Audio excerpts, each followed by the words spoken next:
Assalamualaikum warahmatullahi wabarakatuh. Halo, nama saya Fat Muhammad Zahid dengan NIM 1352408. Perkenalkan, nama saya Tiba-Tiba Suharto dengan NIM 135240992. Sebelumnya, perkenalkan nama saya Daniel Nindito Nugroho dengan NIM 1352402.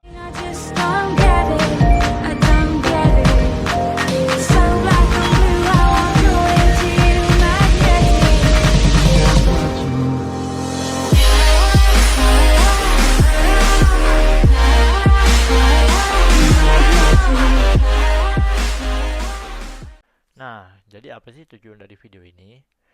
Jadi kita tuh sudah membuat suatu web server. Web server, tapi ini bukan web server biasa gitu. Web server ini bisa melakukan tiga hal, di antara lain menerima HTML dan memparsinya menjadi suatu DOM tree. Nah, apa sih itu DOM tree? DOM tree ini adalah struktur pohon yang merepresentasikan elemen hierarki HTML. Nah, yang kedua, website ini bisa nge-scrap website, yaitu mengambil HTML dari URL secara langsung. Nah, yang terakhir, web server ini mencari elemen di dalam DOM tree dengan menggunakan algoritma BFS atau DFS melalui CSS selector, yaitu kayak div, .box, dan hashtag judul. Nah, itu suatu contoh-contohnya. Nah, kita akan membahas satu persatu, mulai dari fondasi struktur data, lalu cara parsingnya, baru ke algoritmanya, dan terakhir bagaimana semua itu disajikan dalam API. Langsung aja. Nah, di sini saya bakal menjelaskan backend-nya. Jadi, saya akan menjelaskan dari eh, cara kita merepresentasikan sebuah halaman HTML di dalam memori. Nah, jadi di sini kan ada node type. Node type ini menyimpan elemen teks sama dokumen. Menariknya, kayak ini for your information, Enum tuh di sini bukan sekedar daftar angka, tapi dia juga bisa menyimpan data di setiap variannya. Nah, ini disebut tagged union. Nah, elemen ini menyimpan tag HTML seperti div, p, atau a. Terus habis itu teks ini menyimpan teks biasa yang biasanya itu di antara tag. Nah, untuk dokumen ini menjadi node root. Lanjut untuk struct DOM node, di sini bisa dilihat ada node type, tag name, attributes, children, parent, sama text content.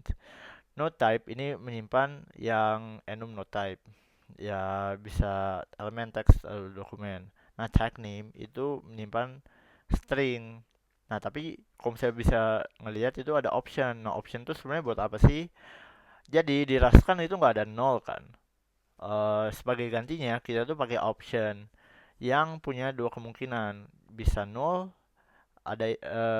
bisa ya bisa nol atau enggak bisa nggak ada isinya, bisa ada isinya gitu.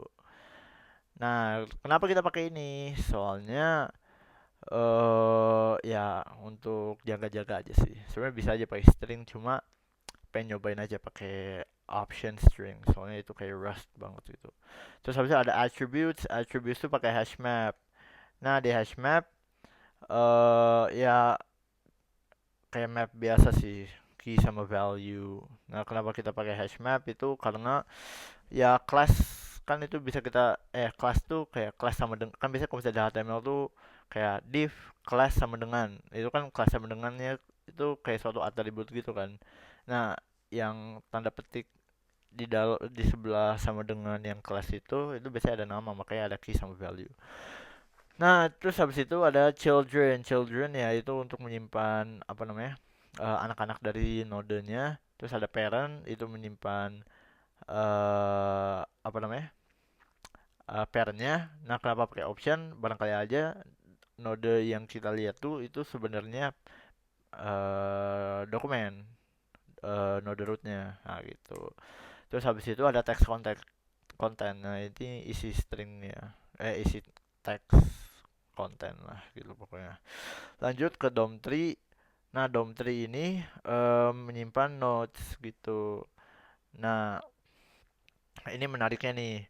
eh Kenapa DOM3 itu cuma ada satu field?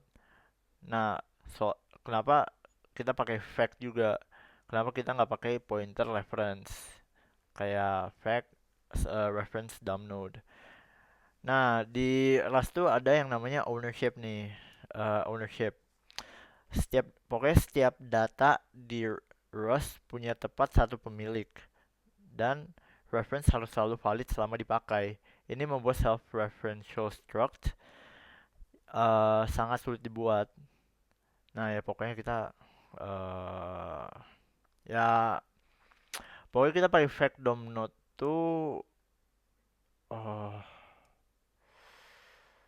kita tuh menyimpan uh, dom tree-nya tuh gimana ya jelasnya ya?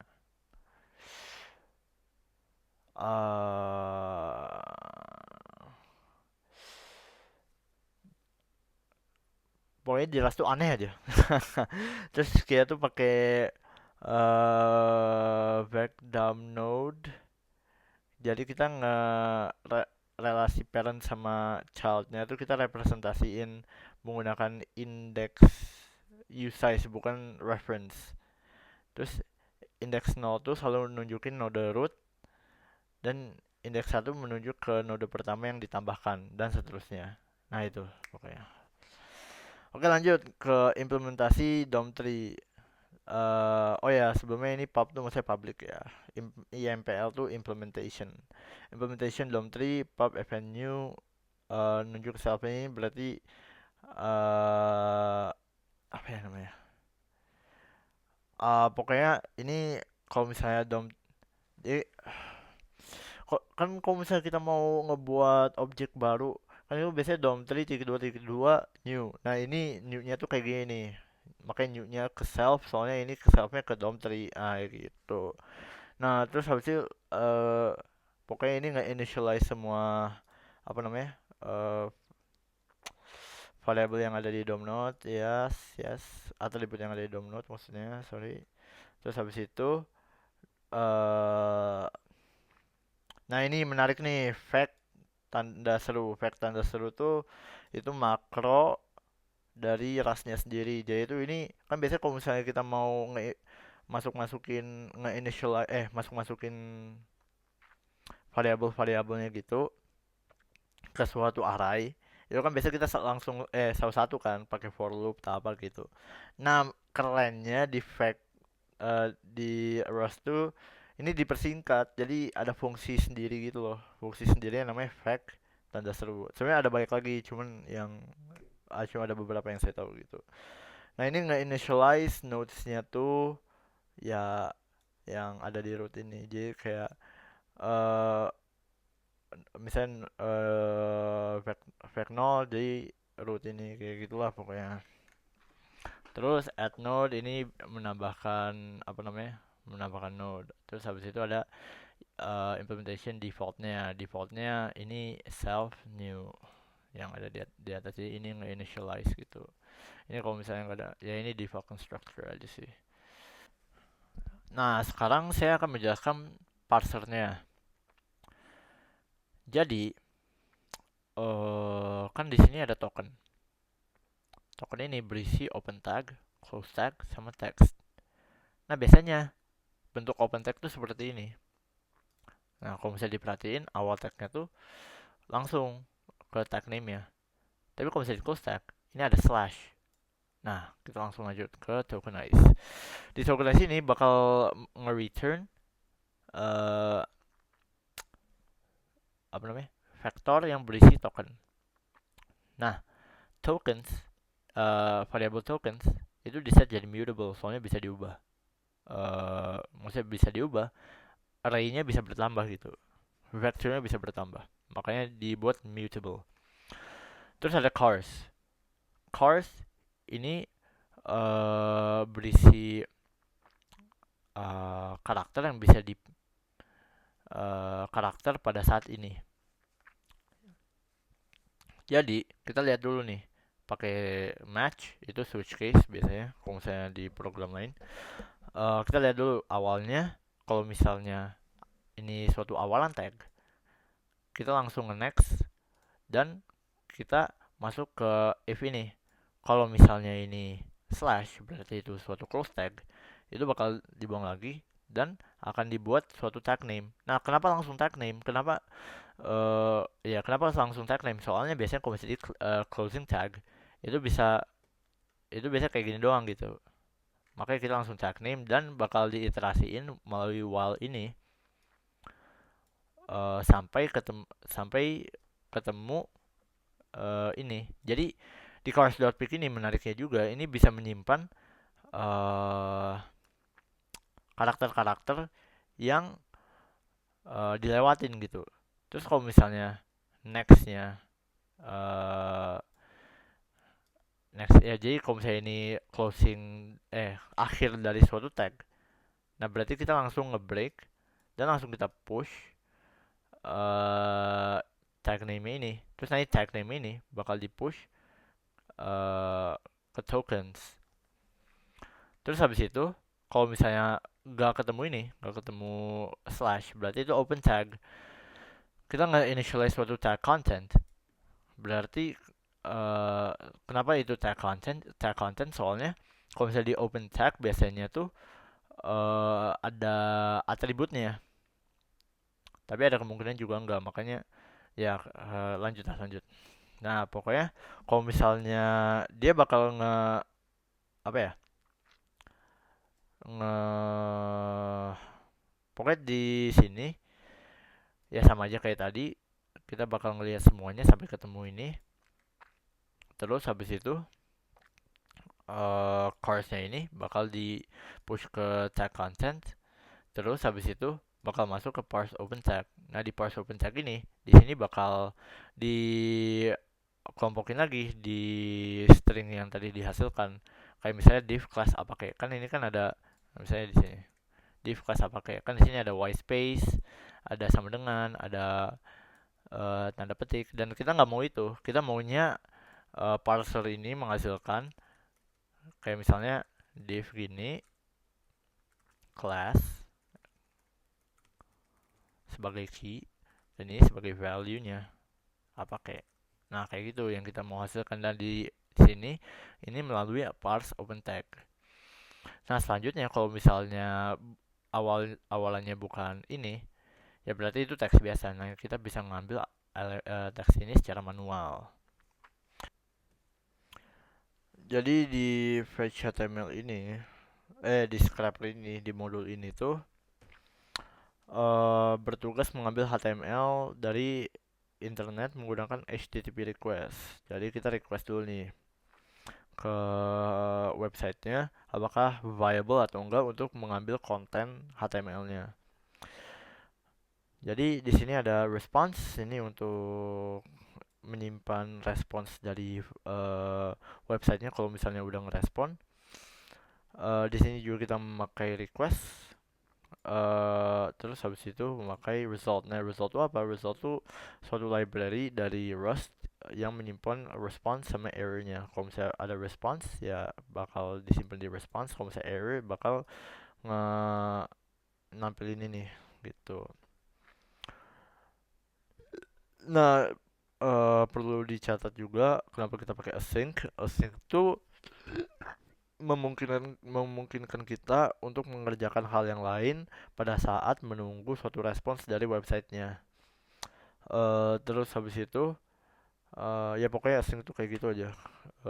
Terus kalau misalnya responsnya ada, dia bakal menyimpan HTML kontennya dan akan nge-return HTML kontennya.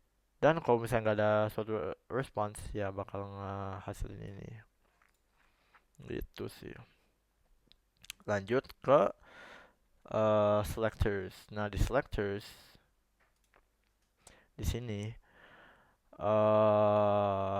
ini pokoknya tuh modul ini tuh pokoknya menangani CSS selectors. Ini cara user menentukan elemen mana yang mau dicari. Nah, kan di sini selektornya bisa tag, bisa class sama ID. Terus habis itu pokoknya tuh kalau misalnya awalnya titik itu jadi class, awalnya hashtag itu jadi ID, awalannya kalau misalnya bukan di antara dua itu berarti itu suatu tag. Terus habis itu ada parse selector ya ini ya, match selector. eh Fungsi ini pokoknya ngecek apakah suatu DOM node itu cocok dengan selektor yang diberikan. Nah, sekarang berarti algoritmanya nih. Jadi eh di sini ada struct search result. Di sini ada found indices yang berarti yang diinitialize sebagai vector dengan isinya isi tipe datanya itu usize, dan ada traversal log sama aja. Found indices itu apa? Itu index node, ini menyimpan index node yang cocok dengan selektor, dan traversal log itu apa? Ini urutan node yang dikunjungin. Nah, kita langsung ke BFS. Di BFS uh, kita memakai library DQ. Nah, ini menarik nih. DQ itu apa sih sebenarnya? Itu double ended queue. Ini tuh bisa menambah dan mengambil elemen dari depan maupun dari belakang dengan efisien, pokoknya dengan pokoknya ya pokoknya gitulah. Terus habis itu cara kerjanya gimana? Kita mulai dari root indexnya, terus habis itu kita ambil node terdepan, terus kita catat di traversal log, cek juga apakah cocok dengan selektor. Terus habis itu kita masukin semua anak nodenya tersebut ke belakang antrian. Terus kita ulangi sampai antrian kosong atau jumlah targetnya tercapai. Kalau misalnya di BFS ini juga menariknya tuh mengunjungi node level per level. Semua anak tuh diperiksa dulu sebelum turun ke cucu. Ini cocok, ini cocok untuk mencari elemen terdekat dari root. Nah, di DFS ini tuh pakai stack. Pokoknya DFS itu diimplementasinya secara rekursif, beda sama yang tadi. Menggunakan fungsi DFS helper yang ada di situ. Terus pokoknya berbeda sama DFS yang tadi pakai Q kan, itu DFS itu langsung uh, kayak ya pokoknya itu langsung ke kayak gimana ya, bentar cara jelasinnya, itu langsung menyelam ke suatu node sampai nggak ketemu node lagi gitu, terus baru nanti backtrack. Pokoknya cara kerjanya itu kita kunjungin dulu nih nodenya, terus nanti kita uh, masukin itu ke traversal log, sama kita ngecek selectornya juga. Terus habis itu untuk setiap anak dia tuh bakal memanggil DFS helper. Kalau misalnya anak uh, menemukan cukup result, dia tuh bakal balikin suatu boolean true. Itu menjadi suatu sinyal untuk berhenti. Nanti kalau misalnya belum, dia bakal lanjut gitu. Terus kalau misalnya dia udah true, dia bakal backtrack untuk ngeliat node yang lain gitu. Dan sisanya di sini ada routes di sini untuk endpoint API dari front end gitu. Terus habis itu ada main. Nah, itu aja sih dari back end. Lanjut ke front end. Jadi untuk project ini, itu tugas besar ini, kita tuh menggunakan React dengan TypeScript dalam menggunakan build tool Vite. Terus untuk hiasannya itu, untuk kayak menghias layout ini, dia pakai Tailwind CSS. Dan untuk memvisualisasikan node, untuk visualisasi pencariannya itu dia pakai React Flow. Nah, kali ini tuh saya bakal ngejelasin tentang uh, front end DOM Explorer hasil kerja kelompok kami. Nah, pertama kita langsung lihat ke code aja. Yang pertama tuh dia app.txx atau strukturnya, dia tuh pertama dia pakai React Router DOM. Nah, Router DOM tuh apa sih sebenarnya? Nah, jadi tuh dia ngejadiin ini penjelajahannya sebagai router root, dan kita bisa pindah ke about us tentang kami. Ini Ini harusnya ada fotonya, cuma kali ini nggak ada, dan ini juga harusnya ada linknya. Nah, itu tuh buatnya biar bisa menavigasi kayak gini. Itu pakai Recruiter DOM yang ada di app.tsx. Nah, terus dia tuh ada navbarnya ini, pakai ini, fungsi navbar. Terus ini app logika ininya. Oke, lanjut kita ke Explorer page. Oke, jadi di Explorer page ini dia bakal ngehandle semua hal terkait penelusurannya. Jadi dia tuh bisa menerima input link URL atau HTML. Selain itu dia juga ada, oke, kita kasih contoh aja. Jadi misalkan sebagai contoh kita pakai ini, sampel.com. Nah, jadi setelah itu tuh kita nggak bisa, kita cuma bisa boleh pilih salah satu. Kalau misalkan kita pilih dua, misalkan nih gua tulis sembarangan, jadinya itu bakal muncul pesan harap isi salah satu saja. Jadi kita pengen nyoba contohnya pakai URL. Nah, terus kita bisa pilih gaya penjelasannya, bisa breadth first atau depth first. Breadth first itu berarti yang nyebar, depth tuh yang satu jalan dulu. Nah, kita coba depth kali ya. Terus misalkan kita coba cari P. Oke. Terus dia juga nerima top N. Top N tuh kalau misalkan dia 0 berarti kita nyari semua P di dalam HTML yang ininya, https example.com. Ya kalau dan begitu juga seterusnya. Kalau satu berarti ya cuma satu doang. Oke, kita coba temuin semua dulu udah kali ya. Mulai penjelajahan. Oke, ini kita simulasi ya ini. Simulasi ininya. Nah, jadi kalau dia ketemu hasil selektornya, dia tuh bakal berwarna hijau. Sedangkan ini yang berwarna beda sendiri ini adalah leaf atau kayak teks gitu dalam konteks ini. Terus juga kalau kita lihat ada calculate max depth.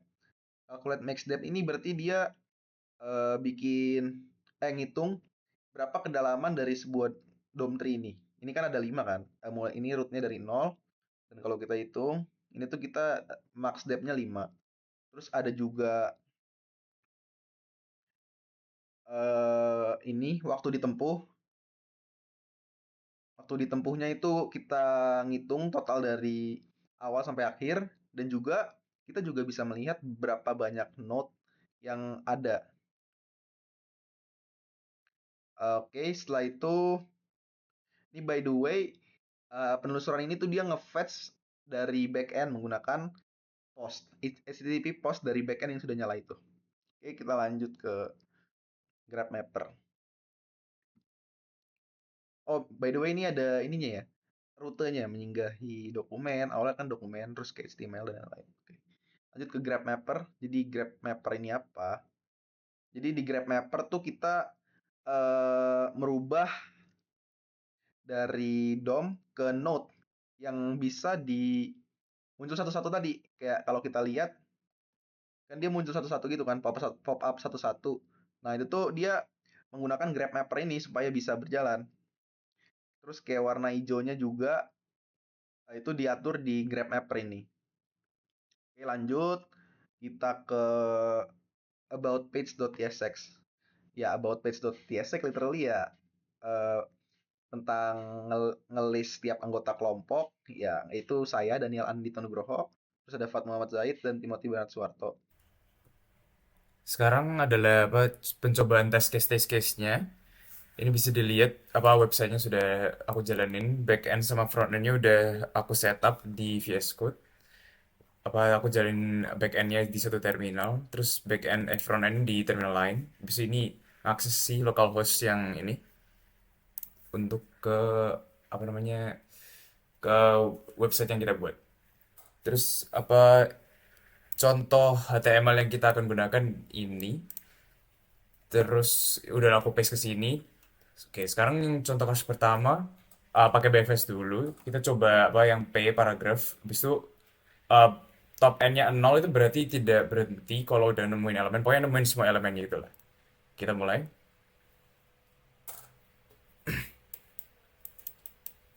Oke, bisa dilihat ini satu persatu. Jelajahinnya BFS kayak apa node per node harus gimana ya? Gak boleh ke anak habis itu anaknya lagi sebelum semuanya udah tuntas gitu. Udah bisa dilihat ini semuanya ketemu berhasil. Terus test case berikutnya itu pakai eh, cari misalnya kelas target, dot target. Terus masih pakai breadth sama top n-nya 0. Ini berarti ini sekarang bedanya bukan tag tapi kelas.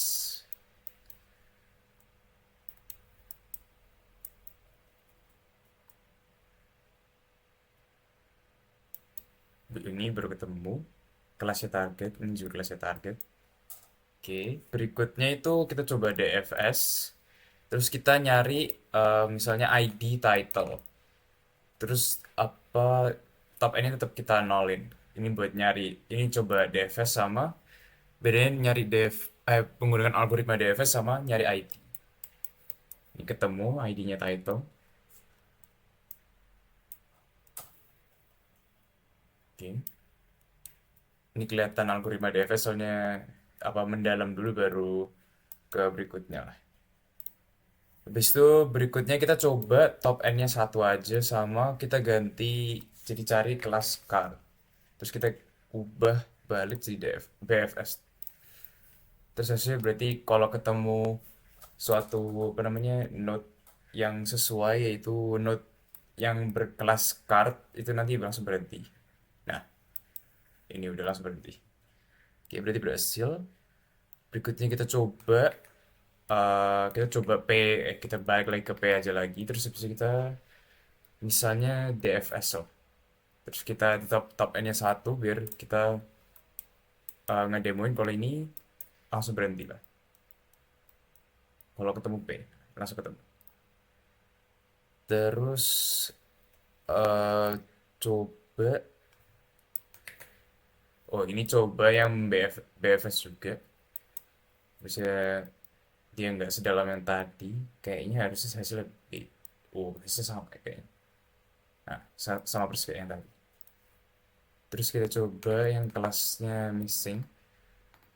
Terus ini tetap pakai BFS sama top ini kita ubah jadi 0.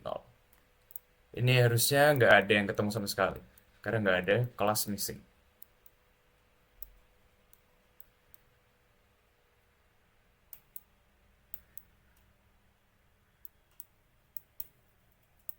Bisa dilihat ini kayak ditelusuri semuanya, habis itu nggak ketemu apa-apa.